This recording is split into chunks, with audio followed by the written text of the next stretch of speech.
Iinot-inot ang katawan na bumangon si Limbert habang nakahawak ang kanyang isang kamay sa batok. Dama niyang pananakit ng buong katawan dala ng hindi maayos na higaan na nagdaang gabi. Tumingala na siya sa mukha ng inang nakatayo sa harap niya at nakasimangot doon na nakapamewang. Sa hilat siya ng mukha nito na hindi maipinta, batid ni Limbert na masama na naman ang isipan nito ng kanyang asawa. Ano pa nga bang bago dun? Mula nang magising siya at lumabas, hindi niya nakitaan ang sariling ina ng pagkagiliw kay Talia na naintindihan niya naman ang rason. Hindi rin naman magiliw ang asawa niya sa ina kung kaya pareho lang sila. Quits lang dahil pareho ang nararamdaman. Bakit ka ba kasi pumapayag na ganyanin kanya ha? Ina-under ka na sa sarili mong pamamahay ng asawa mo. Asawa mo lang yon, Limbert. Lalaki ka. Hindi ba dapat ikaw ang may hawak sa leeg niya at hindi ikaw ang hinahawakan niya? Nandilat pang mga mata ni Eleanor na para bang kapag ginawa niya yon, ay lubusang maintindihan siya ng anak. Mom, please, tama na. Umaga-umaga yung pagsisermon niyo. Talagang makakatikim ka kahit pa nasa kalagitnaan ng gabi kung hindi ka ayos, Limbert. Tumayo na si Limbert at akmang iiwan ng ina nang mapahabol na ito nang sasabihin sa kanya na nagpatigil sa kanyang paghakbang. Pasalamat na lang siya na kahit gising ito kagabi ay hindi nakialam. Paniguradong stress siyang lalo kung nagkataong nakisabay ang kanyang ina.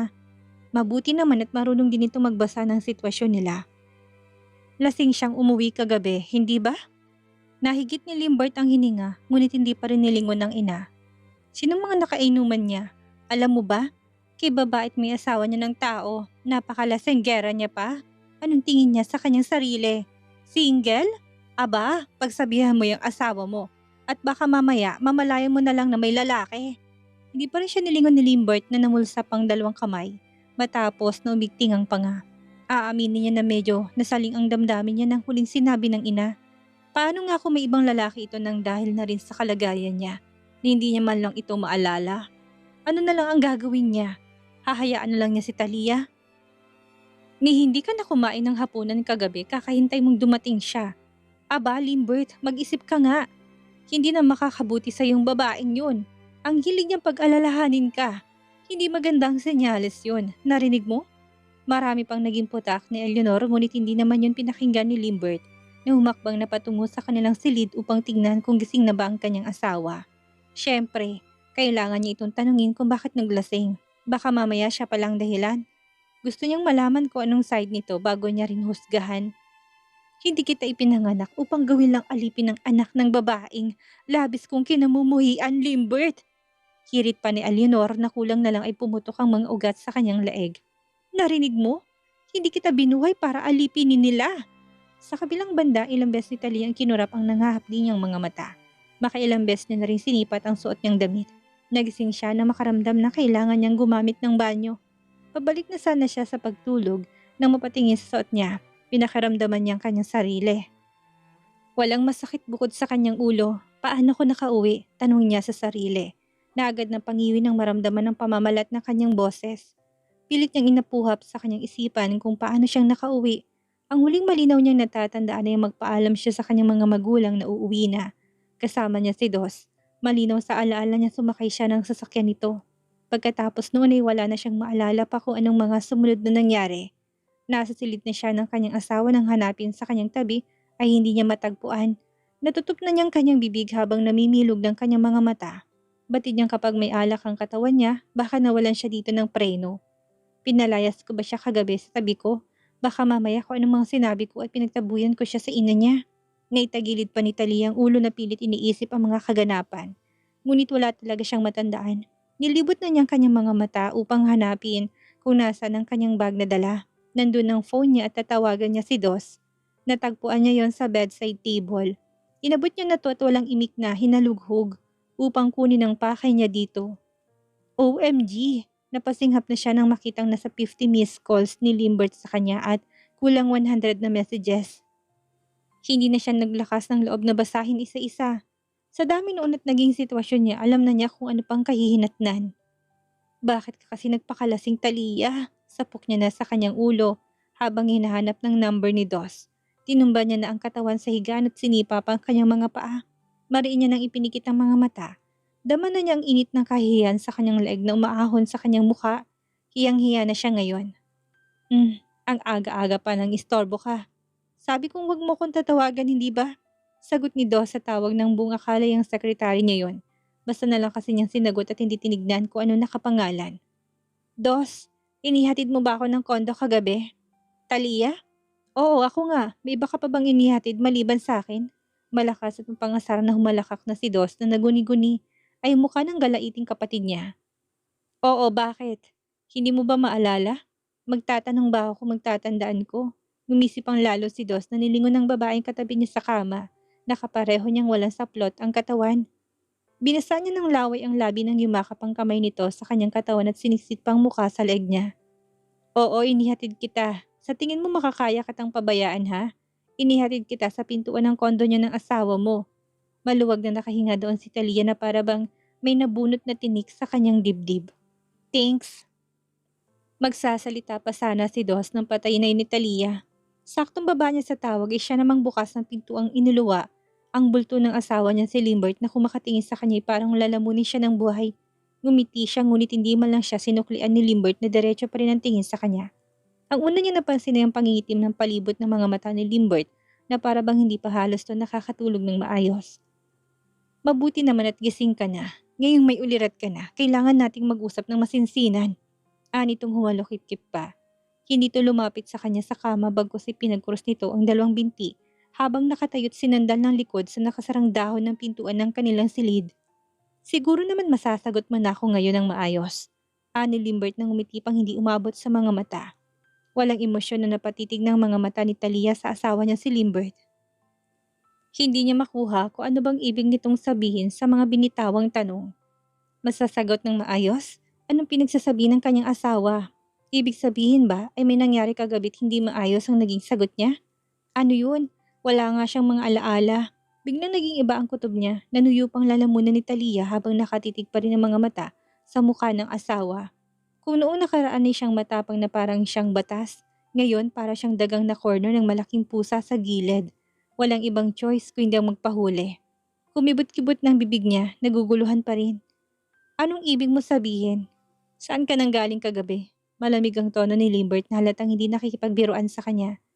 Saan pa nga ba ako pupunta? Balik tanong niya na ipinakita pa niya rin ditong hindi natutuwa. Sa villa namin. Hindi natinag doon si Limbert na halatang hindi kumbinsido. Nais nang irapan ito ng malala ni Talia upang tarayan sana. Bakit ka uminom? Anong dahilan mo para magdasing nang wala man lang paalam sa akin? Ilang beses na napakurap ng mga mata niya si Talia. Tama bang narinig niya? Dapat kapag iinom siya magpapaalam, ni hindi nga nito maalala na mag-asawa sila. Gayon pa man ay magalang pa rin na sinagot niya ang asawa. Hindi siya pwedeng sumabog. Hindi siya pwedeng bumoses ngayon at hindi niya alam kung anong ginawa niya na nagdaang gabi. Adult na ako at hindi na bata, Limbert. I might be wrong na hindi nagpaalam sa'yo pero alam mo naman ang sitwasyon natin, hindi ba? Hindi mo ko maalala. Sa tingin mo kapag nagpaalam ako, papayagan mo ko o may pakialam ka sa akin? Napalunok na ng laway doon si Limbert halatang kinukonsidera ang sinabi niyang senaryo sa kanya. Hindi pa rin bumitaw ng tingin si Talia kay Limbert at ganun na rin naman ang mga mata ng lalaki sa kanya. Mata man lang nakatitig. Saka hindi rin big deal ang uminom ako ng alak, lalo na kung pamilya ko naman ang aking mga kasama. Anong kinagagalit mo dyan? Binabawalan mo ba ako makisalamuha sila? Tinanggalan ni Talia ang comforter sa katawan na kahit may banat pa upang ilabas ang frustration, ay nanahimik. Sino naghatid sa'yo? Doon na napaawang ang bibig ni Talia. Hindi ba sila nagkita ni Dos gayong malinaw na sinabi nito sa kanya na hinatid siya sa pintuan ng kondo? Imposible naman na magsinungaling ang kapatid niya. Lalo na't alam nito kung gaano kalala ang temper niya, oras sa sumpungin. Muli pa silang nagkatitigan. Tila may hinahanap ni iba pang mga dahilan doon. Si Dos. Dos? Eko nito sa pangalan ng kapatid niya na sigurado si Talia ang kilala rin naman ito mula pa mga bata sila. Niloloko mo ba ako? Wala kang kasama nang dumating. Anong pinagsasabi mong inihatid ka ni Dos? Umamin ka nga sa akin, magsabi ka ng totoo. Hindi ako magagalit. Kalmado pa rin ang boses ni Limbert, ngunit damanan ni Taliyang inis. Anong pinagsasabi mo dyan? Si Dos nga, may iba pa bang maghahatid sa akin bukod sa kanya?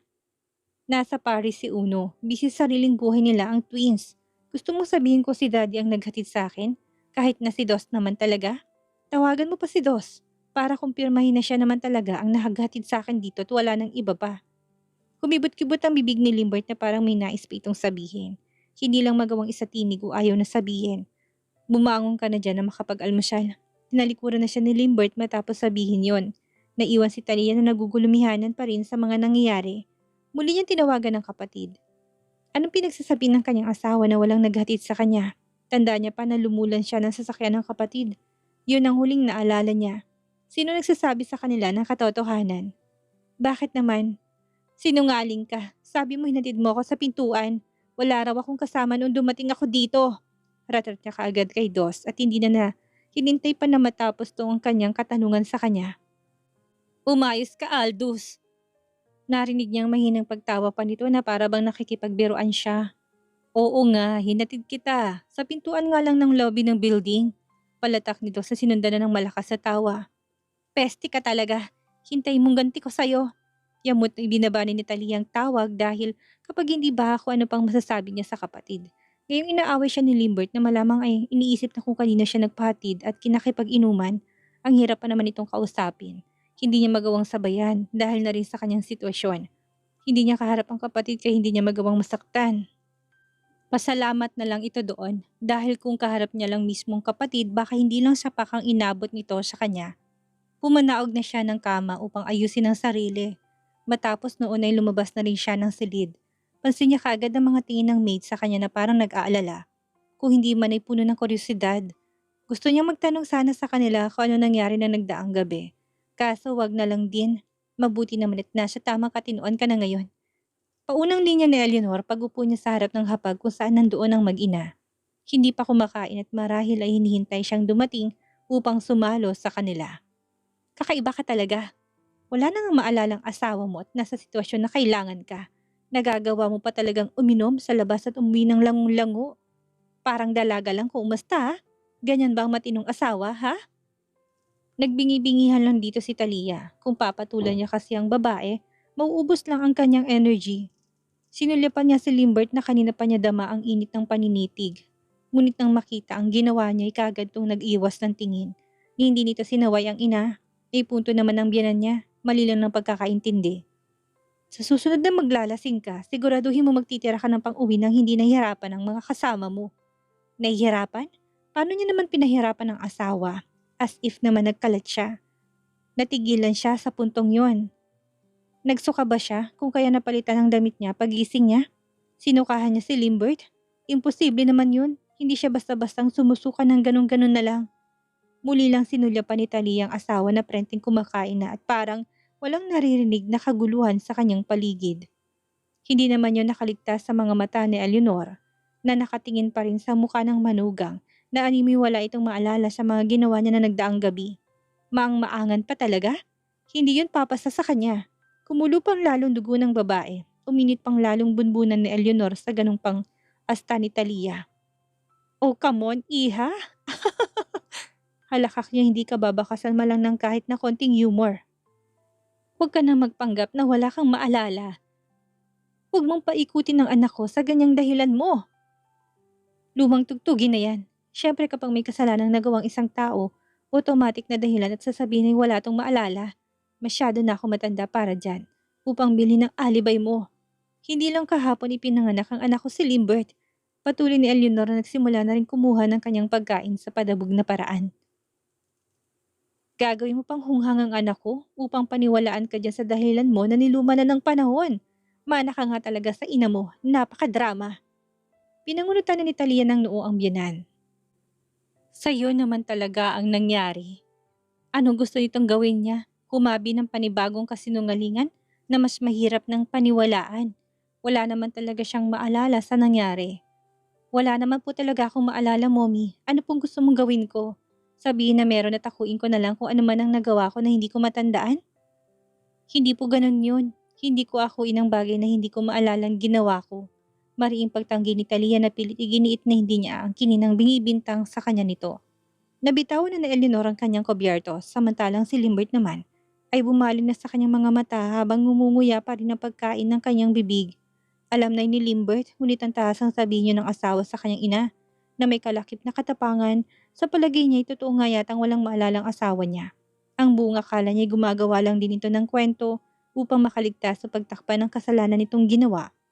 I mean, Ang huling alaala ko'y ginawa kong pagsakay sa kotse ng kapatid ko upang ihatid ako dito. Pagkatapos noon ay wala na. Blackout na. Nagising na lang ako na sa higaan at umaga na. Malamang kasing ang daming alak na pumasok sa katawan mo. Wala kang kontrol.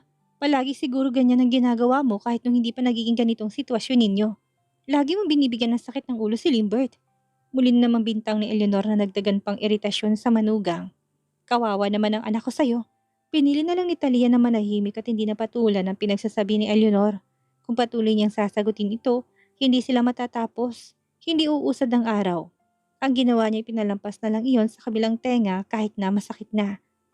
Magana siyang kumain dahil pakiramdam niya gutom na gutom siya.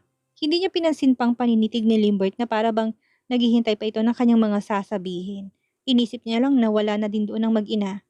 Nakita mo anak, ganyang klase ng babaeng pinili mong pakasalan. Bakit ka ba kasi nagmamadaling matali? Hindi mo man lang ako hininga ng opinyon. Maganda sana kung ang kalagayan mo ngayon, hindi rin laging nananakit ang ulo mo. Nag-make face lang si Taliang tinuloy ng pagkain.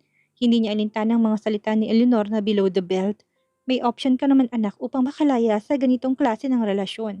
Sabihan mo ko kung willing kang gawin ang mga sasabihin ko at tutulungan kitang gawin yon ng paraan. Hindi mo kailangang magtiis sa lasenggerang babae. Goodness, mabilis kang tatanda sa konsumisyon sa ganyang klase ng asawa.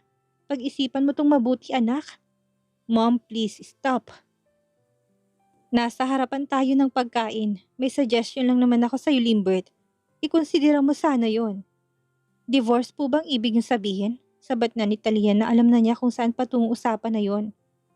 Nilingon na niya si Limbert na nakatingin na naman sa kanya.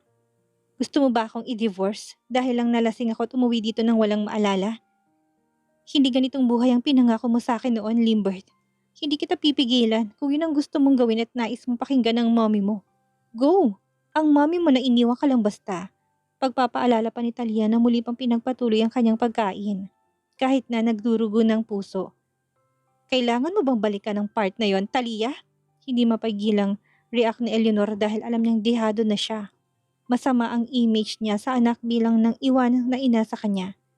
Napatawad na ako ni Limbert, tapos ang kapal na mukha mong babalikan mo lang ang tagpong yon. Hindi ka rin talaga magandang impluwensya sa anak ko. Hindi. Kung ayaw niyo pong paulit-ulit na balikan kung malaking pagkukulang mo sa kanya bilang anak mo, huwag mo rin pong idawit ang mommy ko dito na parang hindi ka rin makamove on. Ang tagal na ho nun. Matatanda na rin ho kayo. Aba talagang sumasagot ka pa sa akin.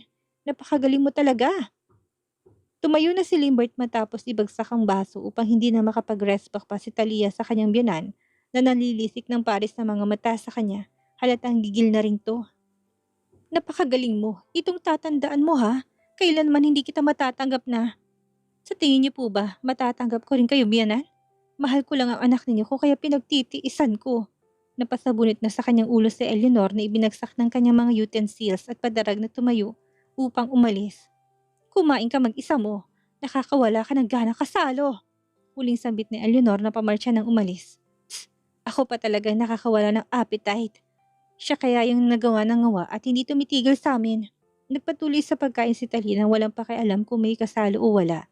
Ginitian niya pang mga maid na nandoon at lantarang narinig kung ano man ang pinagtatalunan nila na magbiyanan. Matapos na kumain na nagkulong lang si Talia sa loob ng kanilang silid. Hindi naman doon pumasok si Limbert na napag-alaman niyang nakatambay lang sa sala, kasama ng kanyang ina. Pinagkibit na lang ni Talia yun ng balikat. Hindi pinansin, pinakitang walang pakialam. Hindi siya lalabas upang humingi ng sorry o kung hindi naman ibawiin ang kanyang mga salitang sinabi na, ano si Eleanor, siniswerte, naluluhuran niya? Tss, hindi ko kailanman babawiin ang mga salitang sinabi ko na. Parang suka ko lang yun eh. Kadiri naman kung kakainin ko pa. Gulong niya sa higaan na nagawa pang yakapin ang katabi niyang unan.